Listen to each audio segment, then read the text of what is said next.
আসসালামু আলাইকুম। আমরা রংপুর জেলার পীরগাছা উপজেলায় বিধান 108-এর জমিতে আছি। একদম জমির ভিতরে দেখতে পাচ্ছেন এটা 50% পেকে গেছে। আসলে আমরা আসছি অ্যাডভোকেট হুমায়ুন ভাই এবং আঙ্কেল।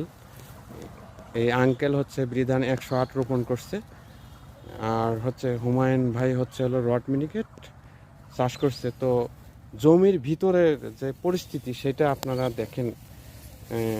ওনারা আশা করতেছেন, আঙ্কেল আশা করতেছেন এই বিধান 108-এ পূর্বে যে সকল ধান চাষ করছে সেই সকল ধানের চেয়ে 22% জমিতে আগে ধান হতো 10 থেকে 12 মণ, বাট 108 উনি শুকনা ধান আশা করতেছেন 16 থেকে 17 মণ ধান হবে।